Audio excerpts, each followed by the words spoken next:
Hey guys, Daniel here. This is another video. My next guest needs no introduction. It is the legendary Sean Ryan. Sean is a comic book writer known for his work on so many different hit series I have right here. The new Suicide Squad, he's done some brilliant work on that. You also may recognize him first work in comics like the Prowler. He's gotten to do work on, some very iconic characters like Spider-Man. He did a Venom comic.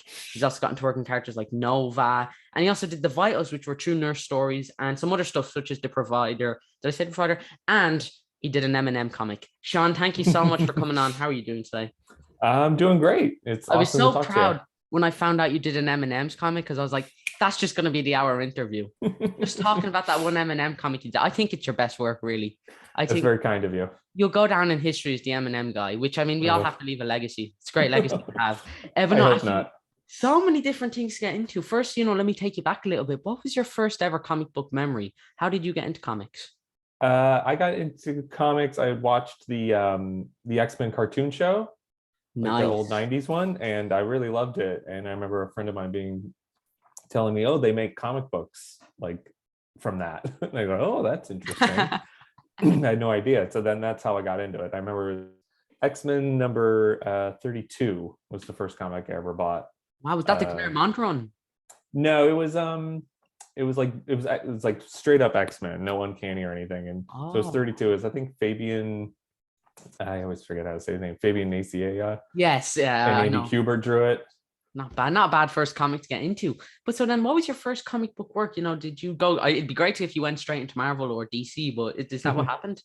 Well, I went to college in New York, Oh. and so when I was there, I interned at Marvel Comics for like a whole year. I basically just like refused to leave. I was like, "Can I You're just grabbing intern?" onto tables and stuff. Like, Basically, no.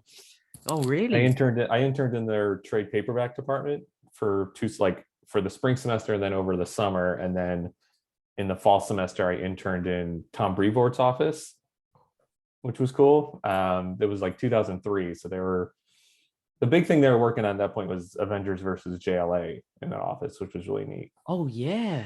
So Oh, wow. George Perez artwork would come in, and it'd be pretty amazing.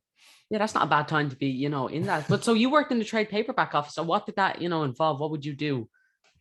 For them, it was a lot of photocopying and getting things signed off on. They're basically collecting all Yeah. the individual issues and then making the trades out of them. So they're doing a lot of design work and that sort of thing, and then I would kind of just help out, usual intern stuff, copies and running around and Nice. that sort of thing. But then yeah, so then after I interned, I think 4 months went by, and then I got a job as an assistant editor at Marvel.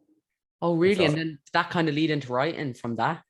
yeah, I was in the X-Men office for a few years there, and then I was an editor for a little while at DC as well.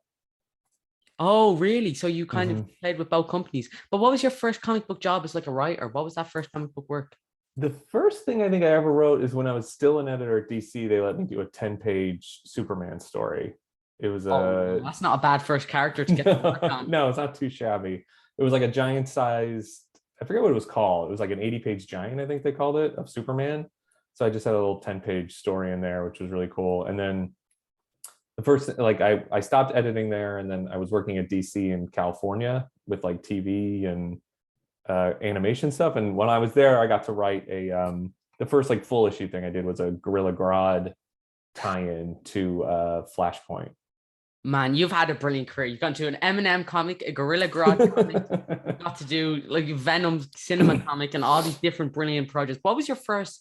I guess would the Suicide Squad be your first ongoing comic book work? Yes, 100. Really? Yeah, Did that 100%. come Yeah. from your work at DC? Did they just look at your one-page Gorilla Grodd story and said, "Give him everything"? With Suicide Squad. No. Yeah, I had worked at DC for a while, and then I left to write freelance. Um, and after a few months, I reached out to an editor I knew there and see if they needed any work. And I'd done a 10-page story for Marvel in A plus X, the series they used to do. Yeah. And he was like, "Oh, actually, we're looking to do new Suicide Squad," and they hired me to do it from there. And I did send in a pitch and stuff and all that sort of stuff. But yeah. Oh man, Yeah, if you so that watch was my first ongoing thing I did. that's not half bad at all. If anyone watches my channel, I'm the biggest Suicide Squad fan in the world. That's why I was so excited to get this interview. I've been trying to get you for a while, but I didn't know how. I was like, girl, I'll just post it on Twitter and see if I get anything. And you couldn't have been kinder. But like the Suicide Squad, yeah, one of my favorite comic book series of all time. So what was it like for you getting to work on these characters? Because I mean, I recently got this for Christmas, and it's one of the best Christmas presents I think anyone can get. I must have read it a couple of times. Oh wow. So good, and I can't wait to get into it. But so what was like getting to work in the Suicide Squad and those characters? I love Suicide Squad and I love those characters. I like telling kind of somewhat politically-ish stories and on like a world stage, and I like that they're not, I mean, I like writing heroes too, but I like that they're villains, but there's some conflict in them of what they want to be. And so like every aspect of Suicide Squad, the idea I love, and I loved writing. The writing process itself was a little strained at times with like the higher ups and stuff. So there was the process of writing that book wasn't always the most pleasurable, but ultimately, I loved writing the book as itself and those characters. Nice. And so did you get to choose the lineup? Because your run had quite a few characters. Oh, were most of them kind of given to you by DC?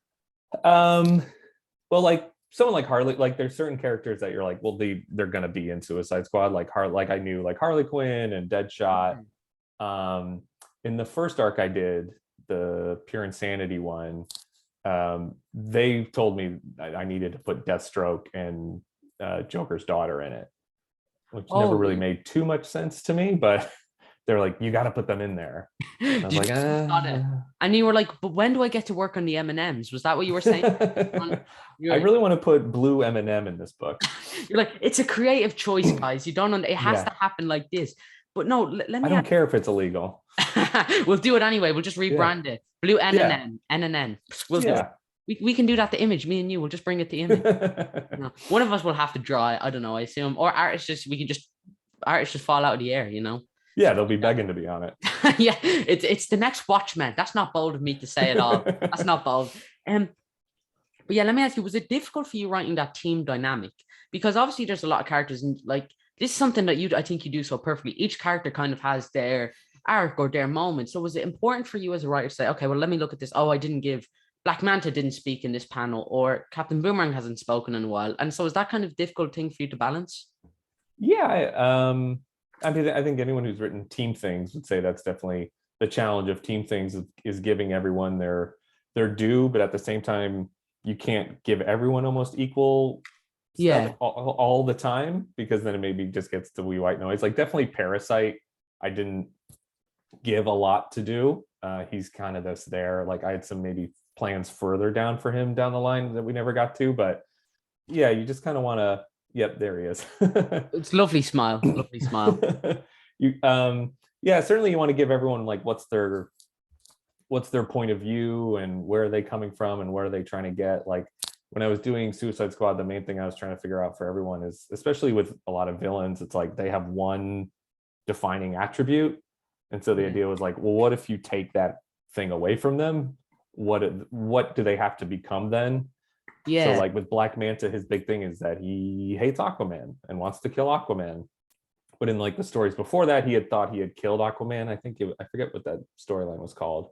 And so he was kind of a lost guy because he's like, I've kind of experienced that already. So now I don't know what to do with my life. And then with Deadshot, like I injured him, so he wasn't good at shooting anymore, which is like his one attribute. And it's like, if these people are so defined by one thing and you take that away from them, what can they become later? Which we never actually, unfortunately got to get to, but that was kind of the idea with everybody, because they're kind of all like they're prisoners in a prison. So they're all trapped and they're all kind of trapped by the one thing that defines them. So how do they like break free of themselves? Yeah, definitely. The way you write Captain Boomerang is just one of the best. Well, he's just fun. He's just such a fun. Like I had so many Suicide Squad creators, and the one thing in common, they're like, no, Captain Boomerang's just a bad person. Like out of everyone, just Captain, he just loves to be bad. So once you get to try Captain, was he your favorite member? Try for who was your favorite member? I think maybe Yeah, it was either him or Deadshot. Yeah, because I didn't get to use Boomerang in the first arc, and so when I got to use him in the second one, yeah, because he's just like a jerk, and Yeah. it's just like he just likes, popping his mouth off and being a jerk, and it just gets him in trouble. So yeah, he's a super fun guy to write. Absolutely. And I love how Deadshot in Volume 2, he's so excited to go on a mission. He sees Captain Boomerang. He's like, oh, there goes that. Yeah, There goes that. No, absolutely. and But they're great to put together because they're just like almost yeah, like like they're like an old married couple. yes, absolutely. And so, writing, was there, it was, oh, let me ask you this. With all these different characters, they're kind of Z-listers, some of them, like Parallax and stuff like these, obviously Deadshot, Captain Boomerang, Harley Quinn are more characters in their own right. But did you ever feel a certain freedom, like, for characters like Parallax? Or, because maybe this is different, because a lot of your characters were kind of these huge A-list, what some of them were. So was it difficult for you as a writer, or did you feel like there's a bit of leniency because these were like Z-list writers, so Z-list villains, so no one would ever say, no, that's not how this character would say it. You know what I'm saying? Yeah.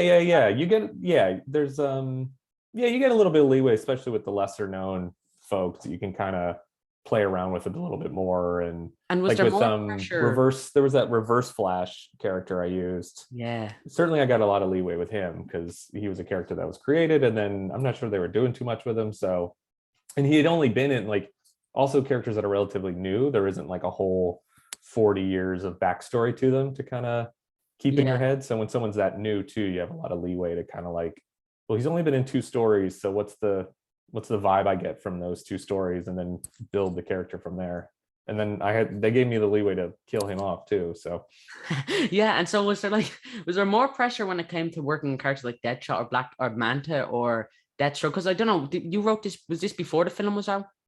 yeah, it was Oh before yeah. Suicide Squad the movie came out. Oh, Yeah. so yeah, you obviously might have been gotten away with that, but did you feel like there was more, pressure for characters like Deathstroke, or did they all kind of fall under that same barrier?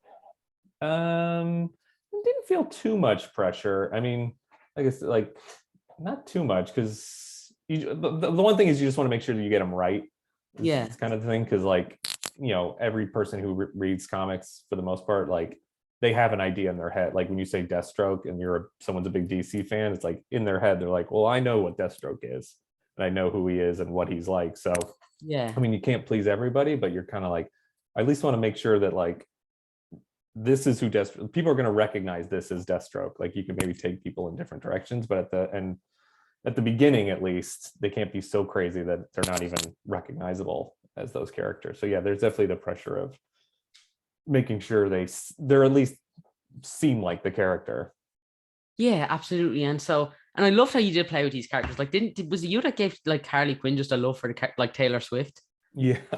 That was some of your best work. That's why I love it. Like, I love in all these different Suicide Squad comics, there's one where Killer Croc like throws up when he goes into space and stuff like that. Mhm. So yeah, where did that Taylor Swift Harley Quinn love come from?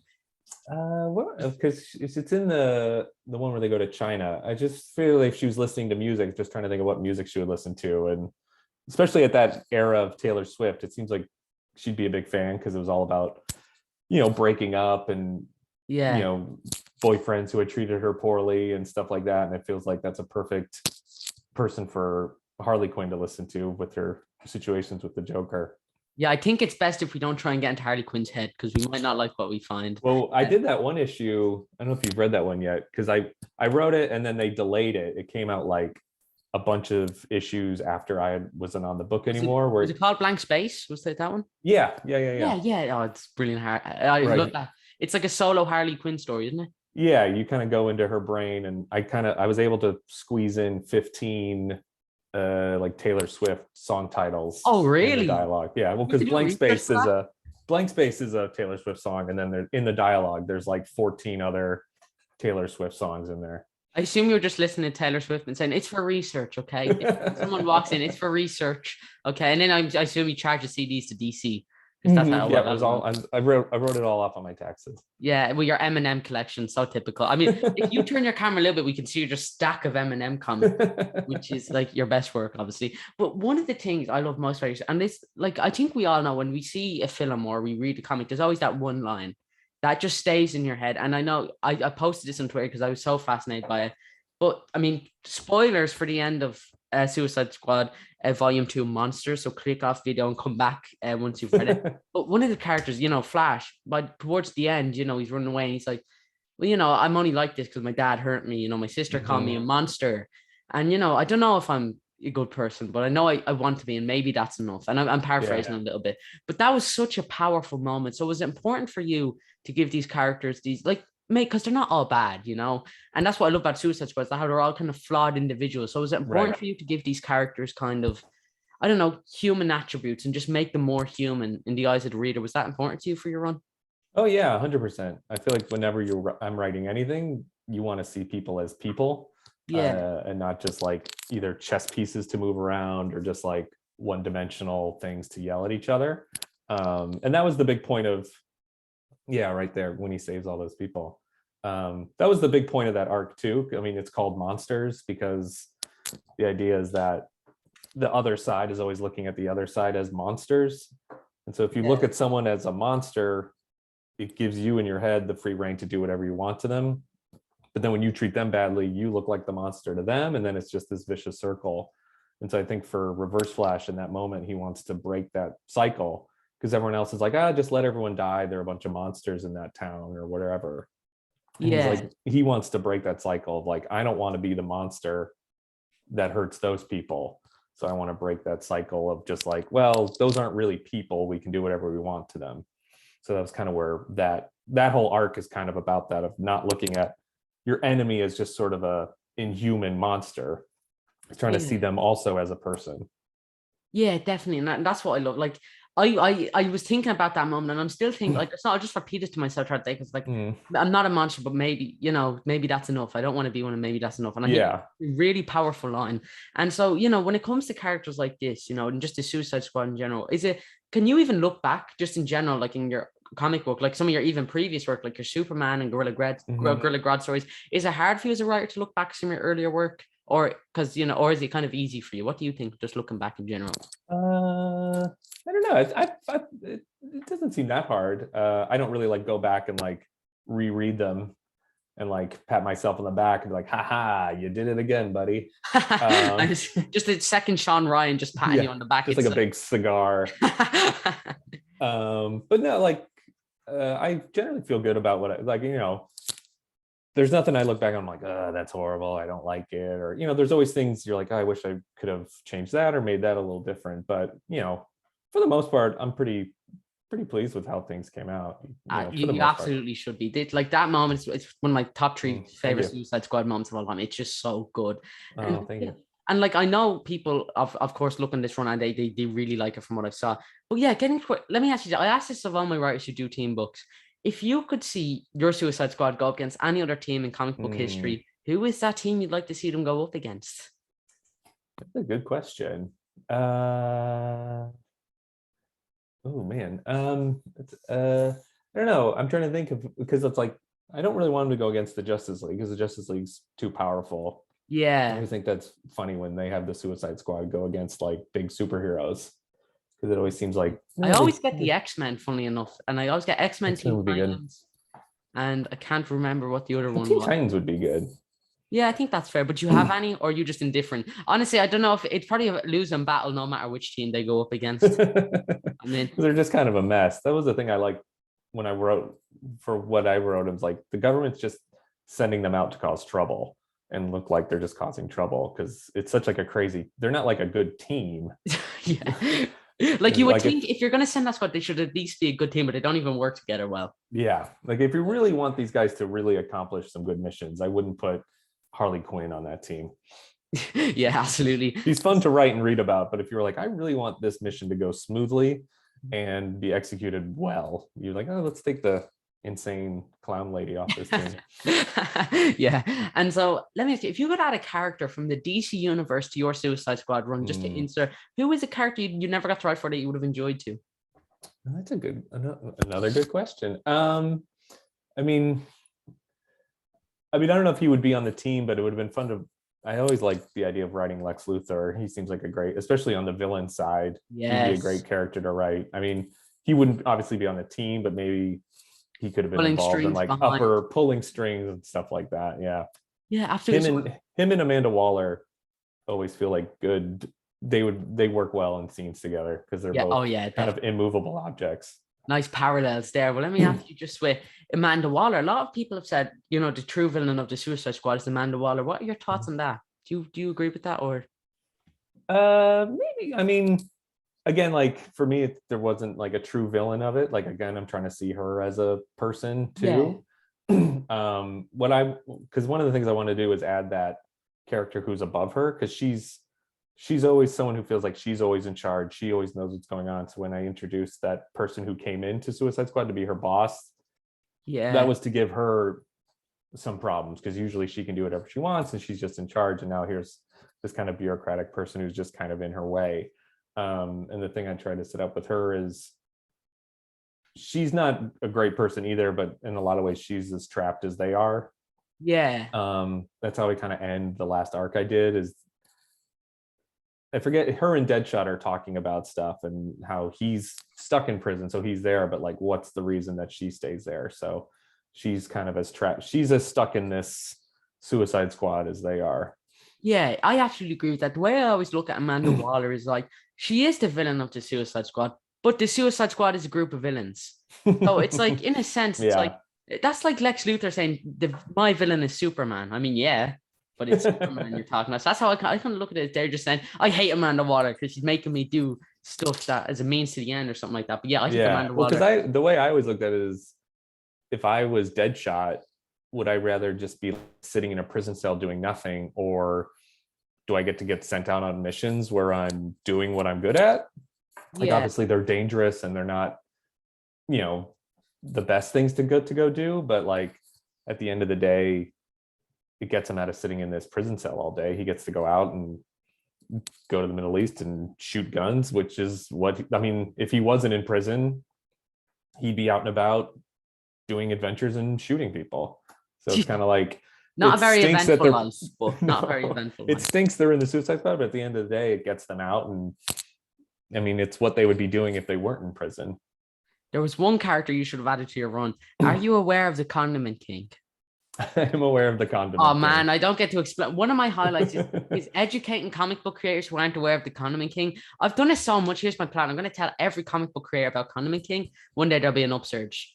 It's just a million Condiment King comics coming out at once. That's my master plan. I'm behind it. He'll be like Spider-Man. There'll be 4 a month of Condiment King. Oh, that's actually the dream. It makes my mouth water just thinking about it. That brings me to my creator-owned series, Relish Ravager. Everyone completely unrelated. My own creation. Totally unrelated. Came to me in a dream. It's this weird thing. Like I think the script is my canvas when you think about it, really. And just my art is this villain who shoots pickle juice. So there you go.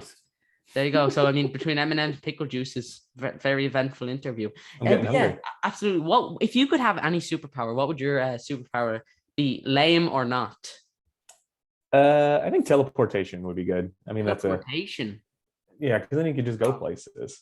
I was thinking about shooting water out my butthole, but now your answer is a bit more educated than mine. To be honest, I'm feeling a bit ashamed. I probably should have come up with something better. I think they're both good. I mean, they're both good. They're both valid answers. Yeah, sometimes that you don't even need a superpower to do that. Yeah, that's lovely. We're already into this interview. But yeah, absolutely. And another moment you just reminded me there was when Harley Quinn was making fart sounds to the children, and they showed that some of these characters actually do have a heart, no matter how deep, except for Captain Boomerang, because there's literally nothing in there. Yeah, he's just a jerk. Yeah, and so let me ask you, what came after the Suicide Squad? So this was your first ongoing work. Did you go into Marvel and start working on characters like Spidey and stuff? I'm trying to think of the timeline on this. Yeah, so I did Suicide Squad, and then they weren't pleased with me, so I got fired. That is whack. You were so good on that. You're very kind. The last arc I did was definitely a truncated arc, because they were like, you're gonna leave, so try to wrap everything up in the next like 3 or 4 issues. And then from there, I'm trying to think what the progress was. I did a couple of miniseries for Marvel, like this Uncanny X-Men, Iron Man, Nova crossover thing. And then I think from there is when I did Nova. Oh yeah, your Nova. Did you take over after Duggan from that? Yes. Oh yeah, what was it like getting to work on Nova? Your work on Nova is so good. What was it like getting to work on Nova? It was really cool. Like, he was a character I didn't know particularly well. So it was really fun to just get to know, like, whenever you write someone, you're just really getting to know somebody. Yeah, And so it's fun to go through and read all the books about him and then get to think about him as a character. And then, yeah, I mean, it was very different from Suicide Squad because you're going from these, jerk criminal people to this like 15-year-old kid. So it was fun to write Nova. I liked writing it because I try to put it into the book as like he always felt like the tier 2 or 3 hero at the time, because like at that time they were introducing some younger heroes who were also on the Avengers. So like Miles Morales was on the Avengers. Oh yeah. I think he was on the Avengers. And then like Miss Marvel was on the Avengers, and then Nova was on the Avengers too at the same time. But it always felt like obviously Miles Morales and Miss Marvel were getting like way more attention. So Nova always felt like the forgotten kid on the team. So it just tried to work that into it as well. Yeah, and so did you get to write that father-son dynamic between Nova and his father? Did you get to do some work on that? Yeah, it was interesting because it was like his dad's back, because at the end of Dugan's run, his dad comes back. But then when I started writing, they were like, we don't want that to be his dad because we think it works better when he's looking for his dad or he doesn't have his dad. So Yeah. we need to figure out a way that that's not his dad and for that guy to go away. So I was like, okay, because I kind of figured some stuff out. Like, oh, it's nice to have his dad around and blah, blah, blah, blah. But they were like, that can't be his dad and he's got to go away somehow. So like those first 6 issues was like, that was the mission for that first 6 issues, is like figure out a way that this isn't his dad and kind of get him out of there. Yeah, and so what was it like getting to, I mean, kind of write that father-son dynamic at the very start between those two characters? That was neat. I mean, especially for Sam having not had his father, it was just like he was living the dream. So like that was kind of the setup for the beginning of that story, was just like he was on cloud 9 because he was getting to be Nova, and he was getting to be Nova with his dad and sharing that with him. So yeah, it was really, it felt very nice. And then it all came crumbling down when he realized it wasn't his dad, and it's like life fell apart. Yeah, and so got real sad there at the end. Yeah, definitely. And so as a writer, do you find that, like we just brought up there, even with stuff like Suicide Squad, they said, oh, you have to use this character, and with this, the dad obviously didn't have to be his dad at the end. Is it hard for you to write to work into these confines? Because I imagine it challenges you, or is it kind of an experimental thing for you to do as a writer? Sometimes it depends on when you're getting the note and sort of even how it's like given to you. Like with the Nova thing, it kind of, I mean, it wouldn't have been what I'd preferred to do, but they told me with at least enough ahead of time, and they gave a reason for it. And you're like, okay, I have enough time so I can work that into here. As opposed to like sometimes on Suicide Squad, it'd be like, we figured the whole thing out. And then from up top, it'd be like, no, put that in there. And then you're like, okay, well, we already figured it out. And I don't really understand why you're telling me to do this. And now we got to like jimmy jam this thing in here. Like, for example, in Suicide Squad, the guy who comes into work above Waller is named Vic Sage, which is the name of the Question from DC. Oh, he had originally had a different name. Like he was a whole new character I made up. And they were like, I don't like his name. Make it Vic Sage. And I was like, well, that doesn't make sense. Like, I'm not going to make him into the Question. I don't want to like, that's a weird thing. So those type of things are hard to work with when it's just like, you're kind of late in the game. And then the note is like, just do that. But with Nova, it was a little better because it was like, I hadn't like set up a whole, 2-year arc already and then was told. So it was like, oh, okay, it's early in the process, and then you adjust and then you work within those confines. So it kind of depends when you're told. Yeah, absolutely. And so another thing I'd love to touch on is the Spider-Man. You've gotten some brilliant work in this, right? And I have this issue here. As you can see, I bookmarked your story in it. Yep. It's so good. It's a story to the tune of Billy Joel. For anyone who's not aware, it's an issue. It's basically 2 pages which go through the whole story of Spider-Man. Not half bad. So, did Marvel come to you and tell you to do this 2-page story and fit it into 2 pages? And were you like, okay, what am I even supposed to do here? Is that how it happened? Yeah. The editor, he was like, hey, we have 2 pages for this, like, because that's a big like end of Nick Spencer's arc on Spider-Man. So he's like, we have this big Spider-Man issue. Can you do like 2 pages like that are funny or something? I was like, okay. He's like, okay, we need it by tomorrow. Oh wow, really? You had to do this in one day? Yeah. Well, he was like, can you do it by the end of the night or tomorrow? And I was like, tomorrow. So Oh yeah, man, so that was a 1 day throw together situation. did you have to do any research into the history of Spider-Man, or did you already know most of this information? I had to do some research, basically just kind of like like I know the big bullet point things, but just kind of remind myself like exactly where they happened and what they are, and then especially like the whole Billy Joel section where he goes over like basically from 2000 to 2020. I had to do a little bit of research just to remind myself all the like specifics, because before that it's kind of the bigger stuff we all know, like Green Goblin, Venom, Clone Yeah. Saga, and then that final 2000 to 2020 he kind of just lists like all sorts of stuff. Yeah. Is it possible to actually sing that to the beat of "We Didn't Start the Fire"?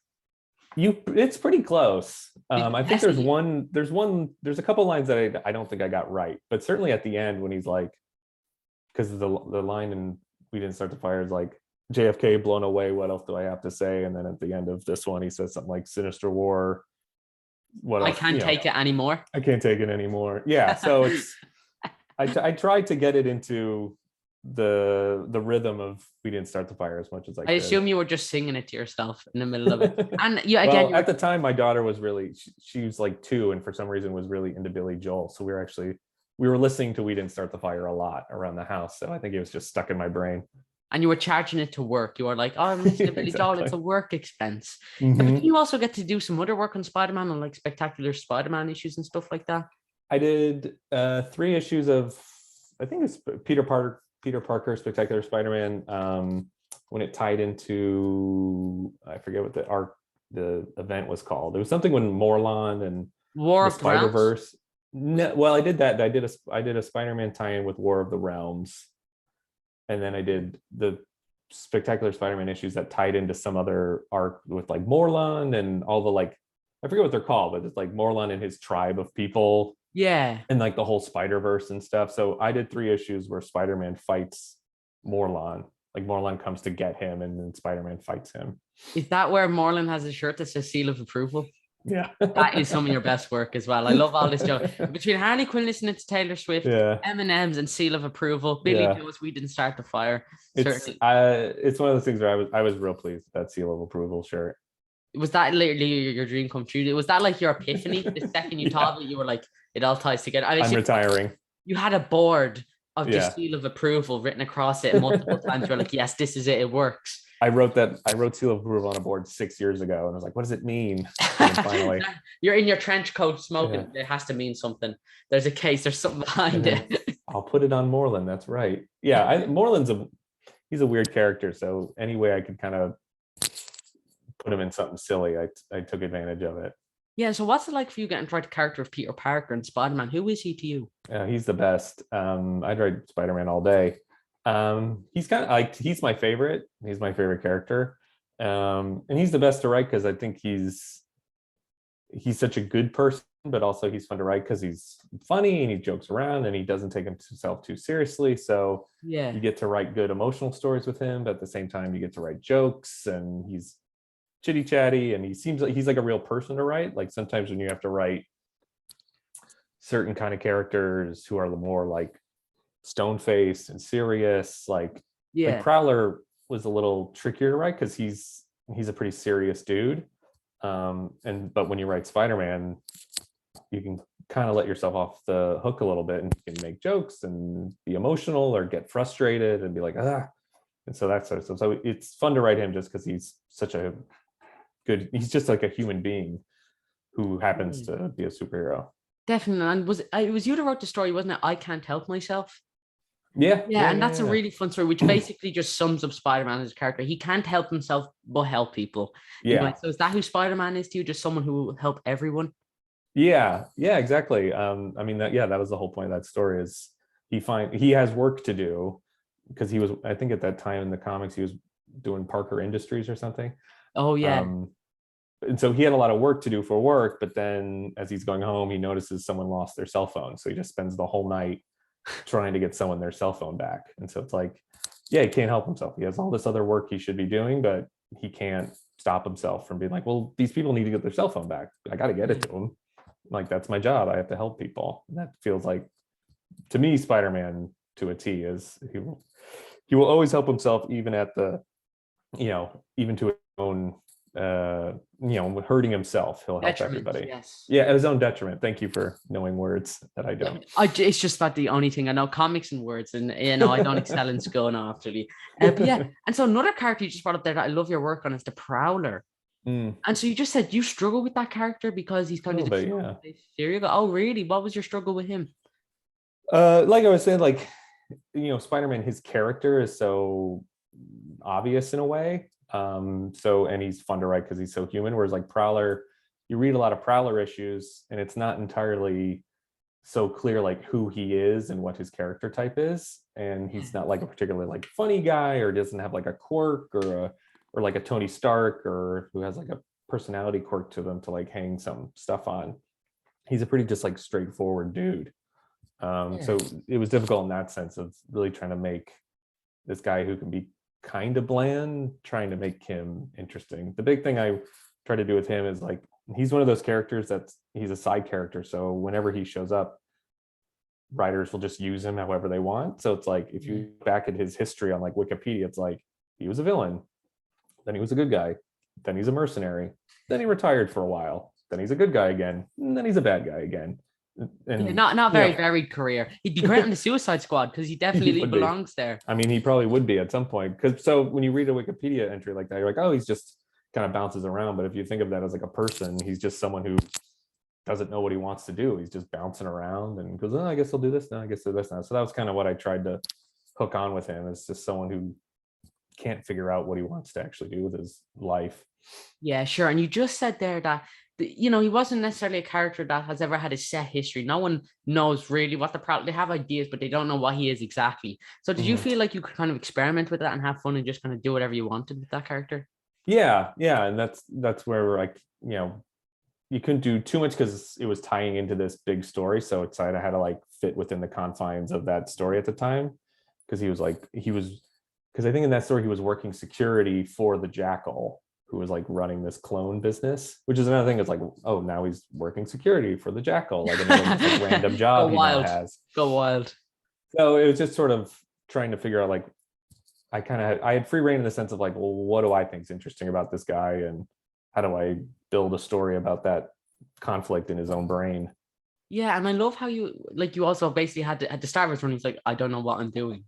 And yeah, it's like these characters, there's these like villains, but you can dig into them and give them more. And that's something I think you excel at. So I'd love to see you just do as much villain comics as possible. Is it more fun for you to write the bad guys than the good guys?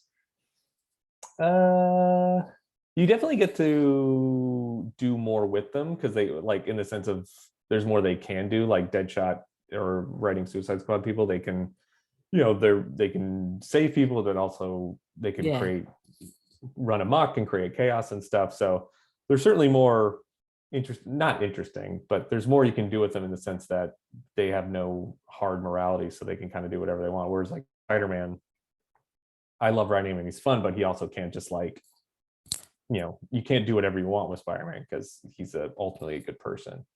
Yeah, absolutely. And so was it also proud of that you got to bring back Madam Web, or was that something you like, was that a big arc going on at the time? Or I think oh man, my memories of all that stuff is hazy. I think it was one of those, I think she was just involved in the story arc as well. Like that was definitely a thing of like, this is tying into a bigger thing. Here's the characters we want you to use because Dan Slott is building these things over here, but these are the characters that are kind of left over. So you can use these characters here. Yeah, absolutely. And like, yeah, you're working on Prowler. It's brilliant. One of my last Marvel works I want to touch on yours before we get to the Vitals, which I'm really excited to chat about, is this comic, Venom. Oh yeah. I mean, this was just a fun little one shot you did, but I actually got this at the cinema all those years ago when it came out, and I got some from, like, me and my friend Max. We went up just to get the comics. We didn't even go in to see anything. We walked up, went in, took the comic, then left. What's it like getting to work on this? And I'd say this comic has been read by like millions of people. So it was like getting to work on this. It was cool. It was neat to be a part of that. I mean, it was basically they gave me the script pages because it's an adaptation of like scenes from the movie. So they're like, oh yeah, it was a fun project to do because I mean, one of the things I love about comics is the plotting things out panel wise and kind of the puzzly nature of it. And so it's like, all right, here's the script. You got however how many pages are in that book. Figure out how to get that amount of story into these amount of pages. Oh, so these are all lines from the film in here. Yeah. Wow. And I was actually reading, I was thinking, damn, you really got how the film sounds like down to it. That's He really nailed impressive. it. Yeah. It's almost like I'm actually watching the film in a way. Yeah. So it wasn't as much of like a writing exercise as one of the other part of comics, which I like, is easy paycheck. Yeah.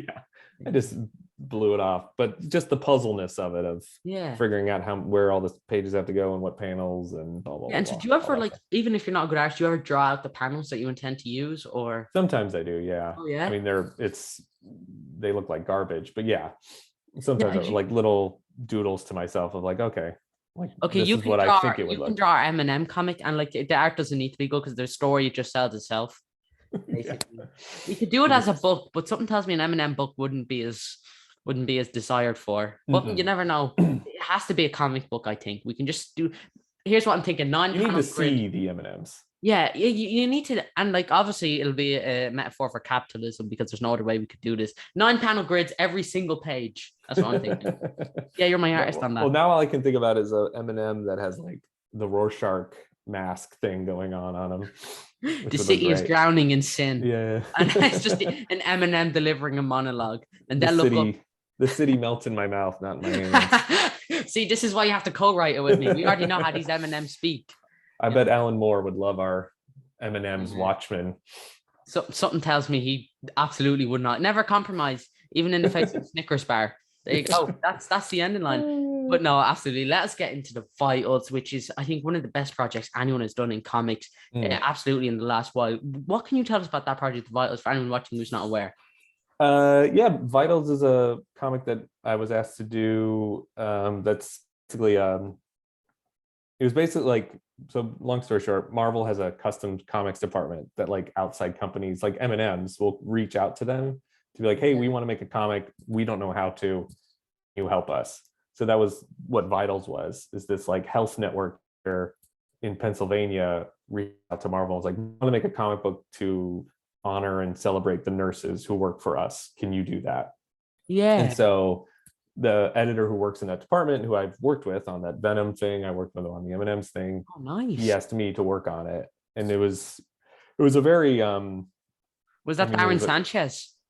Yeah. Oh yeah. He's great. And so he reached out to you for that? He reached out and was like, do you want to write this thing for nurses? And I was like, oh my gosh, of course. So it was like that one, when you talk about being nervous about writing stuff, that was a big one. Oh yeah. It's like, I knew, all these nurses were gonna get it. And so you just want to make sure that you're doing them proud and showing them and doing their work, and do something that doesn't like talk down to them or like doesn't really show what they're doing, or isn't like, if they read it and they're just like, oh, this was nice, but it kind of just scratches the surface or doesn't really get what we're doing. So that was a lot of the pressure on that one, was to make sure you got it right and did them justice, so to speak. Yeah. And so did you feel like a tremendous amount of pressure? Like, I really want to get this right. So you just such there, was it kind of bad, or did you get along with it fine? No, it went like I said, there was a lot of pressure in doing it, but once we turned it in and stuff, it went very smoothly. But yeah, during the writing process, I was just like, okay, I just want to make sure I've done it, because I think literally the thing I'd written before was an M&M's comic, and there's a little less pressure on writing an M&M's comic as there's not. Don't say that. A comic about nurses dealing with COVID. And and then the reaction to it was fantastic. That made everything. Yeah, I even saw that, and like, you got interviewed by CNN, who I will say are probably a bit more professional than me. Like, I mean, they probably wear trousers when they do their interviews or something. I don't care. I think it adds. They say they wear trousers. I don't believe we don't know. We don't know. That's what we should all realize. And at no point have they ever pitched an M&M comic. So I'm 2 for 2 on them right now. I have 2 over them. You got them beat. Yeah, listen, I have an M&M comics. Don't have friends, but I have M&Ms. That's our slogan. That's our metaphor. Oh wow! Now we're literally 2 for 2. We're gonna rule this. But yeah, they got to put out another M&M's book to keep you. You love them. They have to. This is. I honestly don't really care about any of your other work. This is all a scam. I've never. What's the Suicide Squad? I only care about that. Yeah, as you can see, I'm incredibly professional. But yeah, absolutely. Did you feel like, was the Vitals more personal to you as opposed to your other projects? These are, of course, real events. So was the Vitals more personal to you in any way, or does it all kind of fall under the same barrier? I don't know if it was more personal just because I wasn't experiencing it, but like I said, it was more of like, it felt like a responsibility, I'd say. Maybe that's the word I would Yeah. use. Like, again, like even writing superhero stuff, like you want to make sure you do a great job and you want to do the best you can, but like the Vitals book was going to the people, like I'm writing about the people who are going to read this. Like, so that was kind of the heavy responsibility hanging over my head of just making sure I was doing something that they would read and feel seen, Yeah. that sort of thing. Yeah, And absolutely. from the videos they show of like them reading it to their kids and stuff, I mean, it looks like they really appreciated it. So I was, that was really awesome. Nice. And so can people go pick that up from anywhere, like the local comic book store or They anything? unfortunately can't. Oh, That's what really? everyone asked me about Vitals. I think you can read it on marvel.com still. Oh, nice. Are all the But issues sold out, is it? well, the thing was, because this health network reached out to Marvel to make it, the Yeah. health network I think only made, they were like, oh, we'll make these amount of copies that we're gonna hand out to our own nurses. Oh, They nice. never planned on like selling it, which was Oh, a shame because I wow. feel like I know my family, we know like a bunch of nurses and stuff like that. And people were like, where can I get it? Where can I get it? And we're like, you can't. Sorry. Oh, man. But you Yeah. can have your M&M comic, so there you go. They can have tons of those. You just have all the comics. Like for M&M out of spite, they just send it to you every 2 days. Just a huge stack of it, just to let you Just know that you did this. No, I'm only. I love the get M&M. these out of our office, they say. Yeah, and they say you can keep it. I assume you have like, and all of your comics stack up to build one huge shrine of the blue M&M. They all stack up in a particular order where it's just Yep. blue M&M, which is how I believe we all come into this world thinking that the blue M&M, and we'll all leave doing the same. There he is. That's literally just going to be the thumbnail, a big blue M&M for no reason. That's going to be all the thumbnail for my future videos. But yeah, the vials. Everyone, actually, yeah, if you should go check. I was about to say everyone go pick it up. Of course, you can. You can go check it out on Marvel.com, I believe, if you can. But Yeah. another comic you got to was with Bad Ideas. Not to call this a bad idea. It's very Yeah. the provider. Was Yeah. that one shot you got to do? It was, I think, like a 10-page, they were doing these little stories in the back of their comics. Yeah, and I got to do a 10-page comic with it. That was fun. Did they reach out to you for that, or? I know the guy who's the editor in chief there. We actually used to work at Marvel together. Oh, nice. Warren Simons, when I was an editor, he was an editor too. So we've talked about back and forth about doing something, and they had these short stories come up, and so he asked if I wanted to do one. Oh, nice. Yeah. And so what was Yeah. like to do? Because that was, of course, your own idea. So did you just feel like you could have a bit of fun with that and just do what you wanted? Yeah, I mean, it's nice. It's the pro and con of being able to do whatever you want, because you get to do whatever you want, but then you're like, oh, now I gotta, there's it's limitless what I can do here. And so I've written a bunch of short stories in my own time, of like prose short stories, and so we took one of those and adapted it. Like, it was very different, but the core of it was generally the same. So I took one of those and we worked on it and made it into this caveman story. Nice. Yeah, and so if everyone should go check that out if you can. But absolutely. So my last couple of questions have already taken up so much time, just in regards to comic books and stuff like that in general. Do all of your stories come from a personal place, like as you as a writer, or can you just come up with an action concept? Because I know a lot of writers seem it all comes from some personal place. So is it the same for you? All your comics? You try to come from, if it's not personal, some kind of emotional feeling of some kind. It was something I learned, like I was saying, with those short stories. Over 10 years ago, I wrote a short story every week for 3 years. And that was one of the things I learned of, like, so I had to come up with something every week. And instead of just coming up with like, oh, that's a cool idea, that's an actiony idea or whatever, it's like, well, how am I feeling this week? And then how do I create a story around that feeling? And so Yeah. that was where I kind of learned a good way to like come up with stories, is that kind of way. So it's not, maybe not always like a personal feeling, but with Suicide Squad or Prowler, it's like, well, what's the personal story for this character?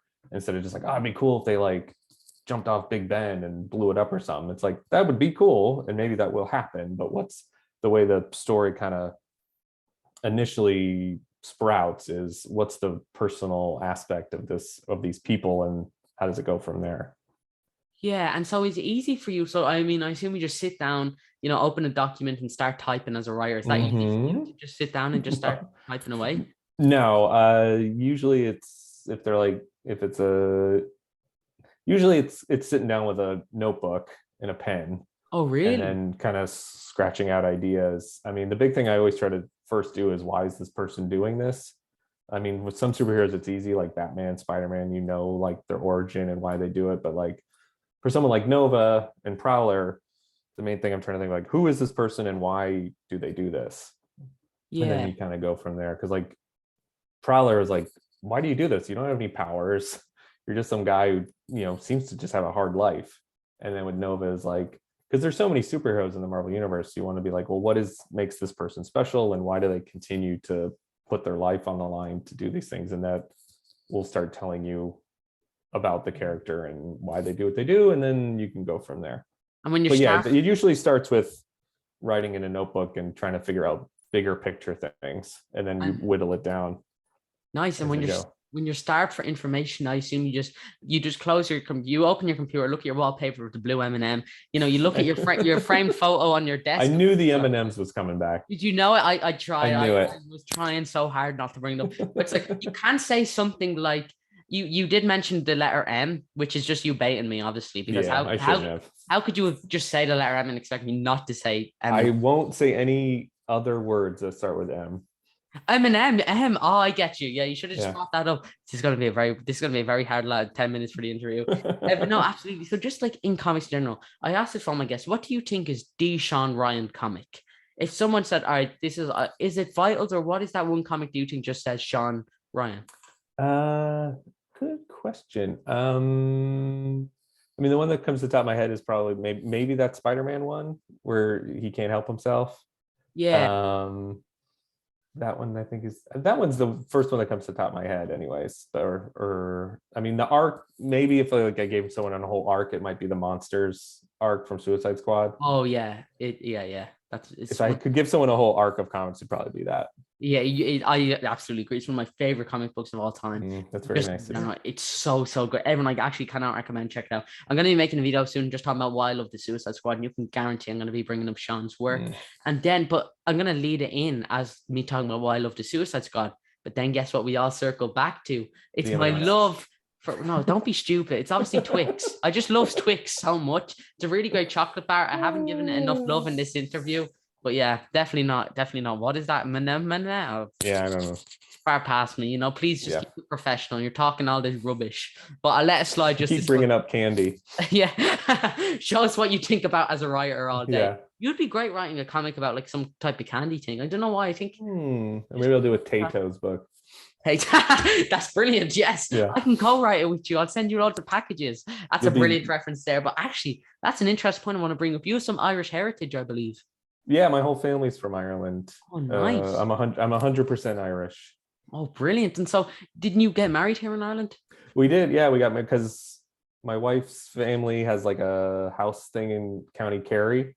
Oh, up in Kerry. Nice. Up a lot of my family comes from Kerry as well. So we still have like some cousins who live in that area too. And so, yeah, so that we got married around there. Nice. The beautiful countryside anyway. Yeah, it was awesome. Yeah. I love Ireland. I would go there all the time. Yeah, next time you come, I'll have a huge stack of comics for you to sign. Was the weather I can't imagine it was as nice as Chicago in Ireland? No, it was gorgeous. The weather was actually good for you. We got married in May, and the weather was spectacular. You got very lucky. Normally, we were very lucky. Yeah, normally it's just piss and rain every 2 days. So we were extremely, extremely lucky. It didn't rain at all. Yeah, not half bad. Good place. But yeah, you of course have some Irish blood in you. So soon, once you come here, I'll just have a huge stack of comics for you to sign. It's kind of my birthright, basically. I'll send you care packages of Tato, and we'll get this Tato comic going forever. Like me and you. Tato, if you're watching this, please sponsor me. One time I entered a Tato competition to win a bag of sour cream onion, and I didn't win, and I'm never forgiving them for that. It was just a bag? That was the competition? Yeah, basically, but I was kind of desperate for it anyway. But still, I was scammed. I honestly, that's a weak competition. Yeah, still, but it is Tato. Like I would die for it, but they offered me. It was like caption this, and I did a Dr. Manhattan quote, and I still didn't win. Honestly, going Watchmen for Tato. It went over their head. Yeah, maybe it didn't work, but still, I absolutely should have won, and I'm gonna take that to my grave. But Tato, this isn't over. I would be willing to write the comic for you, though, absolutely. But yeah, we're talking about all these different comics and stuff like that. What is your dream comic? If I said right now, DC, Marvel, any single company could go to you, what character is that character you'd love to work on? Well, I've already worked on Spider-Man a little bit, but I would love to write Spider-Man more. Yeah, you could. Do you have ideas for that character?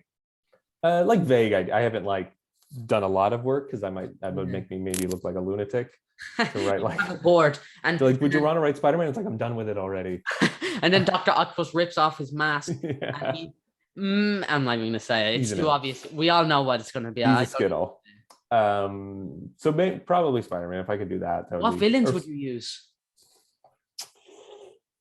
I mean, that's the tricky part. You want to make sure you use. It would depend on who was used previous, like almost right Yeah. before me.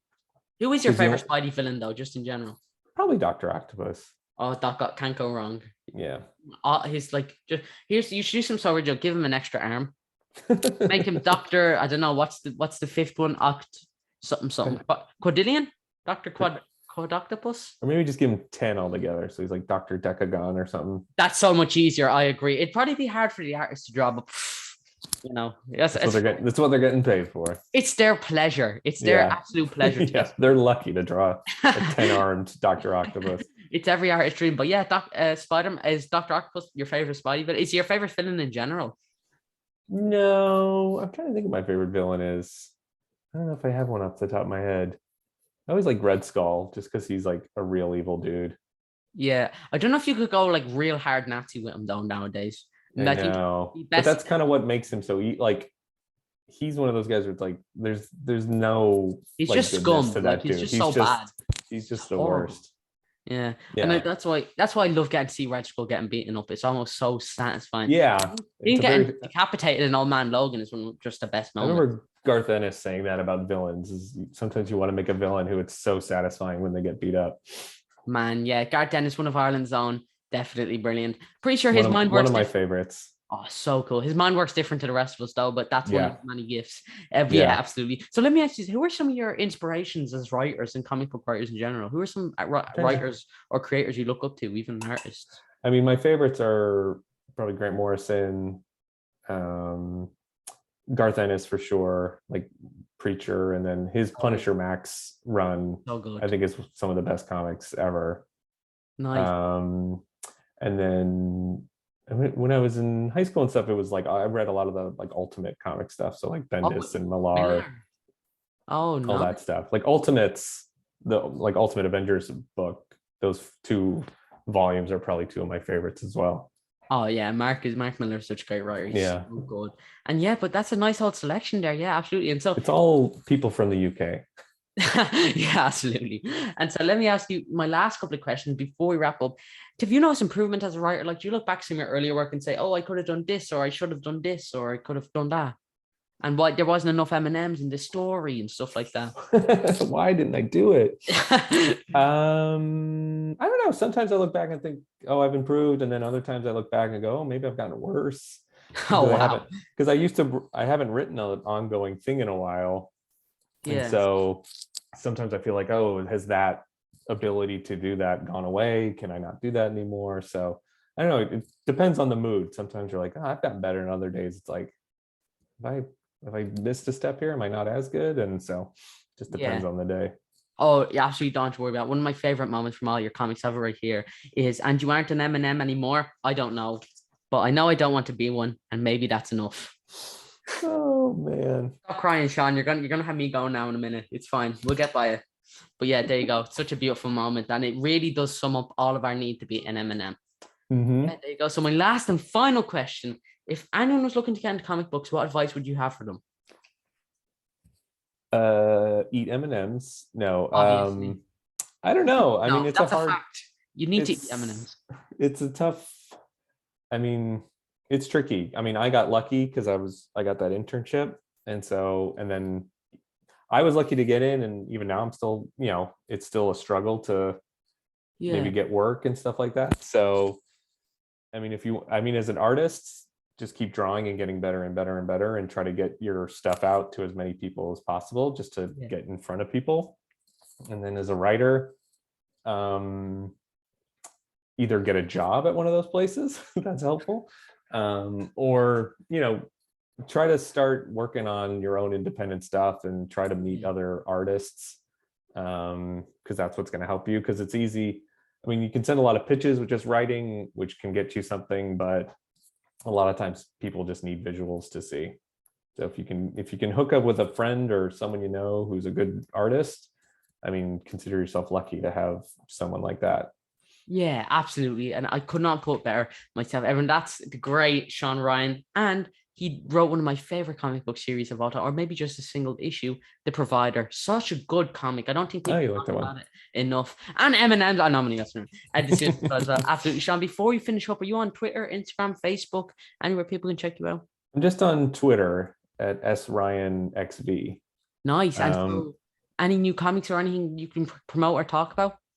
no, nothing right now, unfortunately. Trying to get some stuff going, but nothing that's, I mean, the newest thing is the 2 pages in that Spider-Man issue. Spider-Man 8875. Everyone go check it out. Yeah. And go pick up all other Sean Ryan comic books if you can. I'd highly recommend you go do so. Sean, I'll talk to you a little bit off air, but everyone, thank you guys so much for watching. I will see you all in the next video. Please make sure to like and subscribe. And as always, if you have the means, please donate to the National Deaf Children's Society. There'll be a link for in the description. But yeah, you can go follow me over on Twitter if you would like at SamboGizmo1. But yeah, always remember when you are feeling down, M&M. But yeah, go stay safe, everyone, and I will see you all in the next video. Stay safe. Bye.